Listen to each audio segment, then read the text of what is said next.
Hi friends, welcome to trendy Raha collections. நம்ம இன்றைக்கி என்ன பார்க்க போகிறோம்னா, பனானா கேக் பார்க்க போகிறோம். வீட்டில் பனானா நிறைய இருந்தது. ஆன்ட்டி பக்கத்தில் கொண்டு வந்து கொடுத்தாங்க. ஸோ அதை யூஸ் பண்ணி கேக் பண்ணலாம் அப்படின்னு கேக் பண்ணேன். பனானா கேக் நல்லாயிருக்கும், ட்ரை பண்ணி பாருங்கள். பனானா மஃபின்ஸ் ரொம்ப நல்லாயிருக்கும். மஃபின் கப் இல்லை, அதனால் நான் கேக் பண்ணி காமிச்சிருக்கேன். இதே ப்ரொசீஜர் தான் மஃபின்ஸ்க்கு. அதே பேட்டர் மஃபின் கப்பில் மைதா மாவு கால் 1 கப் அளவுக்கு ரீஃபைண்ட் ஆயில் எடுத்துருக்கேன். மில்க்கும் 1/4 கப் அளவு 7 பீசஸ் பனானா எல்லாத்தையும் மிக்ஸ் பண்ணுறோன்னா ஆயில் ஊற்றி அதுலேயே நான் மில்க் ஆட் பண்ணியிருக்கேன். மில்க் ஆட் பண்ணிவிட்டு அதுலேயே கர்ட் ஒரு 2 டேபிள் ஸ்பூன் அளவுக்கு ஆட் பண்ணிக்கோங்க. ஆட் பண்ணிவிட்டு அதை நல்லா மிக்ஸ் பண்ணிக்கோங்க. அதுலேயே vanilla essence few drops add பண்ணிக்கோங்க. உங்களுக்கு எந்தளவு ஃப்ளேவர் வேணுமோ அதை பார்த்துக்கோங்க. அதுலேயே சுகர் 3/4 எடுத்திருக்கேன். உங்களுக்கு சுகர் எந்த அளவுக்கு வேணுமோ அந்த அளவுக்கு எடுத்துக்கோங்க.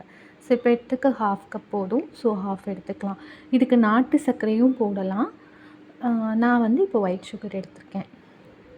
அப்புறம் இது எல்லாத்தையும் மிக்ஸ் பண்ணிக்கலாம். சுகரை இந்த மில்க்கு, கர்டு இதெல்லாம் மிக்ஸ் பண்ணிக்கலாம். அப்புறம் பனானாவை நம்ம மிக்சியில் போட்டு பேஸ்ட் பண்ணி எடுத்துகிட்டு நான் பேக்கிங் ஆர்டர் அதையும் போது எனக்கு பனானா மஃபின்ஸ் நிறைய ஆர்டர் கிடைக்கும். நல்லா பனானா மஃபின்ஸ் நிறையா எனக்கு மூவ் ஆகிட்டு இருந்தது. ஸோ இதையே நீங்கள் மஃபின் கப்பில் ஊற்றி பண்ணுங்கள், ரொம்ப நல்லாயிருக்கும். இந்த மாதிரி கேக்காக பண்ணுறதை விட மஃபின் கப்பில் பண்ணினீங்கன்னா ரொம்ப நல்லாயிருக்கும். இல்லை கப் கேக்காக கூட பண்ணலாம். நான் இப்போ மஃபின் கப் இல்லாதனால நான் கேக்காகவே பண்ணி காமிக்கிறேன். இதுவும் நல்லாயிருக்கும். அந்த மாதிரி மஃபின் கப்பில் போட்டு பண்ணிங்கன்னா அது ரொம்ப டேஸ்டியாக இருக்கும். இப்போது வெட் இன்க்ரீடியன்ட் ஆட் பண்ணிக்கலாம். 1 கப்பு மைதா இருக்குது இல்லைங்களா, அதை ஆட் பண்ணிக்கலாம். நான் அதுலேயே இந்த powder, packing powder, baking soda அது நான் இப்போது 1/2 கப் அளவு போட்டிருக்கேன். இப்போ சலிப்போம் இல்லைங்களா, அதில் பேக்கிங் பவுடர், பேக்கிங் சோடா போட்டிருக்கலாம்.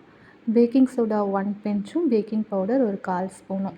இப்போ பேலன்ஸ் பவுடர் இருக்குது இல்லைங்களா, அதுலேயே நான் பேக்கிங் சோடா, பேக்கிங் பவுடரையும் ஆட் பண்ணி ஜலிச்சு அதில் போட்டுக்கலாம். அப்போ தான் நல்லா மிக்ஸ் ஆகும். இப்போ எல்லாத்தையுமே நல்லா மிக்ஸ் பண்ணிவிட்டு நம்மளோட கேக் ட்ரேயில் இது ஊற்றிக்கலாம். பட்டர் ஷீட் போட்டுக்கோங்க. அப்படி இல்லாட்டி ஆயில் அப்ளை பண்ணி மேலே கொஞ்சம் மைதாவை ஆட் பண்ணிக்கோங்க. இப்போ டேப் பண்ணிக்கோங்க. டேப் பண்ணோம்னா கேக்கில் கிராக் வராது. இல்லை அப்படின்னா கிராக்ஸ் ஃபார்ம் ஆகும். ஸோ நல்லா டேப் பண்ணிக்கோங்க. இல்லாட்டி நான் 170 டிகிரியில் 40 மினிட்ஸ்க்கு வச்சுருக்கேன். நீங்கள் எவ்வளோ வேணுமோ நான் வச்சுக்கோங்க. ஒரு ஓடிஜி ஒரு மாதிரி இருக்கும்.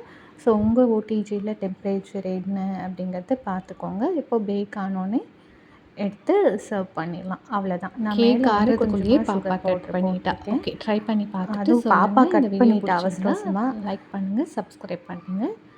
தேங்க்யூ. தேங்க்ஸ் ஃபார் வாட்சிங்.